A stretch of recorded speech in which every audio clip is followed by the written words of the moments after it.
Assalamualaikum warahmatullahi wabarakatuh. Alhamdulillahirrabbilalamin. Wassalatu wassalamu ala asyrafil anbiya wal mursalin wa ala alihi wa ashabihi wa man tabi'ahu ila yaumiddin, amma ba'd. Usi binamsi wa iyyakum bittaqwallah faqad fazal muttaqun. Kaum muslimin wal muslimat rahimakumullah. Puji syukur hanyalah milik Allah Subhanahu wa taala. Sholawat dan salam mudah-mudahan tetap terlimpah tercurah pada Rasulullah Muhammad sallallahu alaihi wasallam. Bapak Ibu dan saudara sekalian, kaum muslimin dan muslimat rahimakumullah. Kita ini sehari semalam meminta petunjuk kepada Allah itu minimal 17 kali. Dan itu kalau kita lihat dari sisi hukumnya, kita meminta petunjuk pada Allah 17 kali itu hukumnya wajib. Karena itu berada di dalam satu surah, di mana surah itu memang kita wajib untuk membaca setiap rakaat dalam sholat kita ini. Jadi kalau kita total itu berarti 17 kali lah minimal. Tapi yuk kebangetan lah 17 kali itu artinya kita ini sholat di sehari semalam itu insya Allah juga selain yang wajib itu juga menjalankan yang sunnah, terutama yang selalu mengiringi sholat-sholat wajib kita ini. 17 kali ini menunjukkan bahwa betapa pentingnya kita ini memohon petunjuk kepada Allah. Karena hidup kita ini tanpa mendapatkan petunjuk dari Allah Subhanahu wa taala, sesukses apapun hidup kita di dunia ini, baik dari sisi ekonomi, mungkin dari sisi ilmu pengetahuan, atau mungkin dari sisi kedudukan atau jabatan kita, sehebat apapun itu kita miliki, tapi kalau tidak mendapatkan petunjuknya Allah, maka apa yang kita miliki itu tidak pernah akan barokah.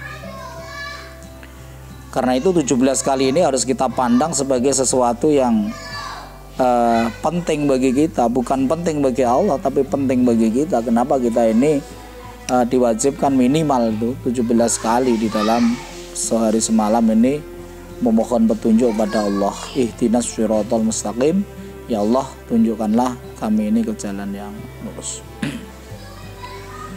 Nah, pada kesempatan yang sangat mulia ini saya ingin mengajak 17 kali setiap hari itu, sudahkah kita ini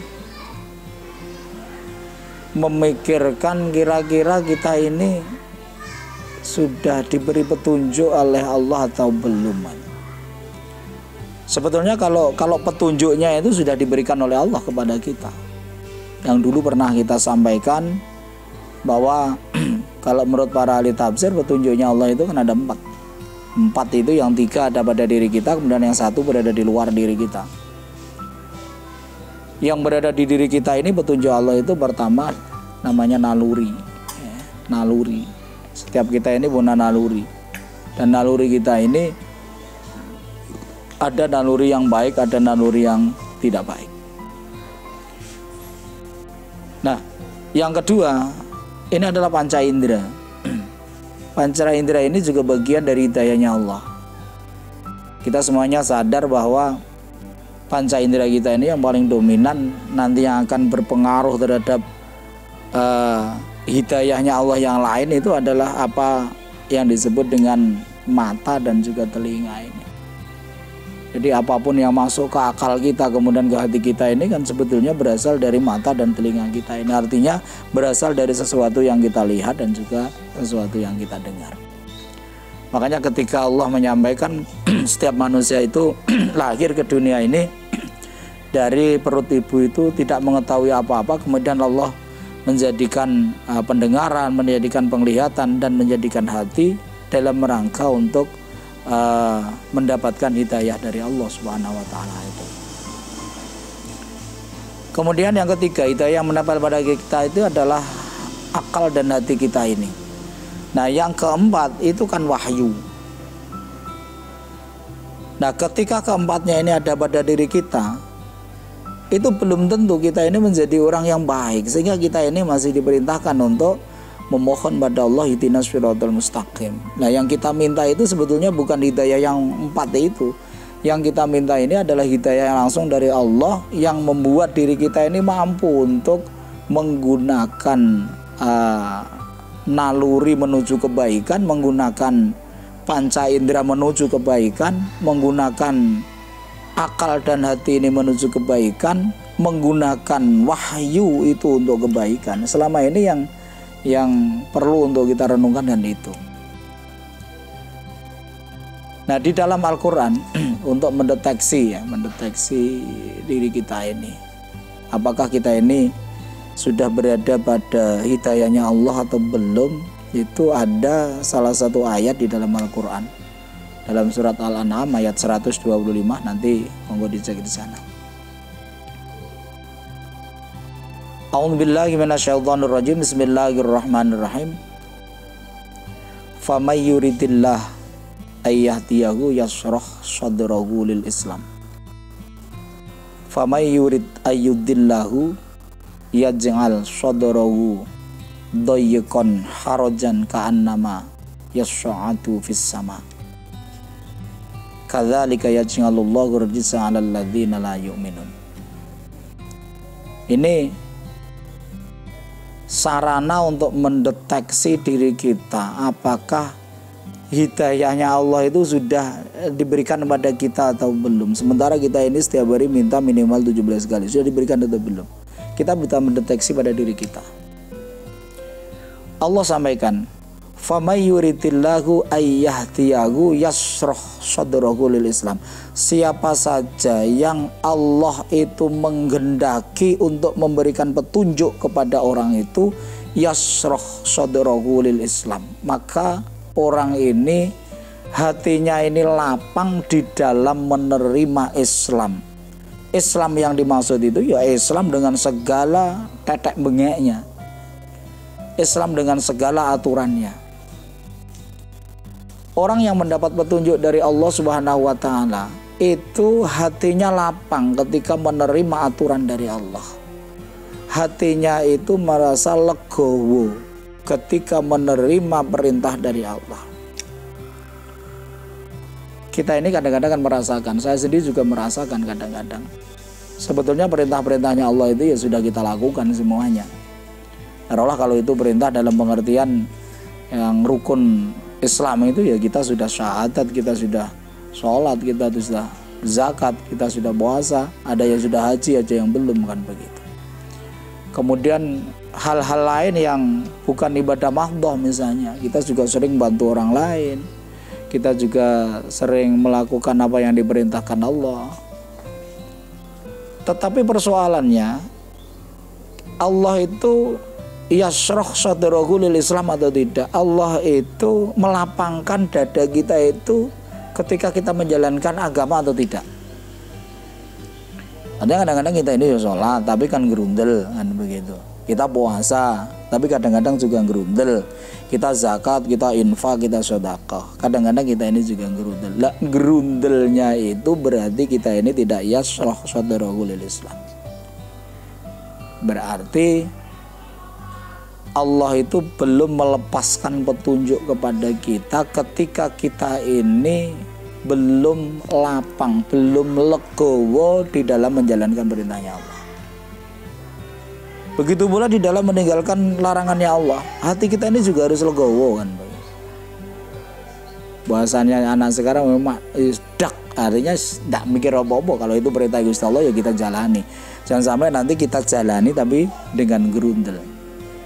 Sebab ketika kita ini gerundel, Allah sudah sampaikan, wa may yuridillah ayyudillahu yaj'al sadrahu dayyqan harajan ka'annama yas'adu fis sama. Sementara kalau Allah itu menghendaki membiarkan orang itu di dalam kesesatan, bukan menyesatkan tapi membiarkan di dalam kesesatan, artinya tidak memberikan petunjuk. Yaj'al sadrahu dayyqan harajan, maka Allah itu akan menjadikan hatinya itu merasa berat untuk menjalankan agama ini. Jadi kalau kita ini kadang-kadang merasa berat menjalankan agama, kadang-kadang kita ringan menjalankan agama, berarti tatkala berat itu Allah membiarkan kita. Tatkala kita ini ringan menjalankan agama, berarti Allah itu sedang membimbing kita ini. Ini harus kita sadari kondisi kita seperti ini. Sebab nanti yang terberat bagi kita itu adalah ketika nun sewu Allah memanggil kita ini dalam kondisi Allah membiarkan kita dalam kesesatan. Kita kan berharap kapanpun nanti kita akan dipanggil menghadap Allah, kita berharap hati kita ini yasroh sadrahul Islam, itu istilah Al-Qur'annya itu. Hati kita ini lilo legowo menjalankan ajaran agama Islam. Jangan sampai nanti ketika kita ini sedang berat menjalankan agama, justru pada saat itu kita dipanggil oleh Allah. Maka deteksi awal pada setiap batin kita ini adalah menjadi sesuatu yang harus kita lakukan sebagai evaluasi terhadap diri kita. Tentu kita tidak usah mengevaluasi orang lain, cukuplah kita mengevaluasi diri kita sendiri dengan cara seperti itu. Apakah kita ini lilo legowo ketika menjalankan perintahnya Allah, ataukah kita ini merasa berat di dalam menjalankan perintahnya Allah? Karena ini indikasi yang ada pada diri kita ini. Jadi betapapun perintah Allah sudah kita jalani, betapapun larangannya Allah sudah kita jauhi, tetapi marilah kita deteksi batin kita masing-masing ketika menjalankan perintah itu, kita ini berlapang dada atau ada sesuatu yang gerundel. Kalau sudah berlapang dada berarti insya Allah kita ini mendapat petunjuknya Allah. Tapi kalau gerundel yang dalam bahasa Al-Quran kemudian diteruskan ka'annama yas'atu fis sama, seakan-akan ketika mau menjalankan perintah itu beratnya itu seperti orang yang sedang mendaki menuju langit, itu Allah katakan. Ka'annama yas'atu fis sama, seakan-akan mau sholat beratnya itu seperti kita mau naik ke langit. Kita mau puasa beratnya itu ketika kita mau puasa itu seakan-akan kita mau naik ke langit. Ketika mau zakat, infak, sedekah, beratnya itu seakan-akan kita itu sedang mendaki menuju langit. Ini yang perlu kita deteksi, karena apa yang diberikan oleh Allah Subhanahu wa taala kepada kita kaitannya dengan hidayah ini semuanya kan bukan cuma-cuma, artinya Allah akan menilai usaha kita ini. Sudahkah kita ini berusaha semaksimal mungkin untuk betul-betul memohon hidayah, atau sekedar itu sebuah kalimat yang kita ucapkan secara rutinitas saja, kita ucapkan secara spontan saja yang tidak mengandung sebuah nilai yang tinggi di hadapan Allah. Kaum muslimin dan muslimat rahimakumullah, sekali lagi hanya kita sendiri yang bisa mendeteksi batin kita ini. Jadi monggo, saya juga begitu mendeteksi batin kita, panjenengan juga begitu, monggo dideteksi batinnya itu ketika menjalankan perintah Allah. Dan juga lagi yang perlu untuk kita perhatikan, ketika kita ini melakukan sesuatu yang bersifat kepentingan akhirat dengan sesuatu yang bersifat kepentingan duniawiyah, enteng yang mana, itu perlu juga kita deteksi. Kadang-kadang kita ini kan enteng ketika ada iming-iming dunia dibandingkan dengan ketika ada iming-iming akhirat. Kita lebih enteng menjalankan ketika ada iming-iming dunia. Padahal Allah sudah sampaikan walal akhiratu khairul laka minal ula, dan sesungguhnya akhirat itu jauh lebih baik bagi kamu dibandingkan dengan kehidupan dunia ini. Mudah-mudahan ada manfaatnya untuk renungan kita bersama, dan mudah-mudahan Allah Subhanahu wa taala betul-betul memberikan hidayahnya kepada kita semuanya. Amin ya rabbal alamin. Ada kekurangan, kekhilafan, mohon maaf. Nasrun minallah wa fatmun qarib, babasyiril minin. Assalamualaikum warahmatullahi wabarakatuh.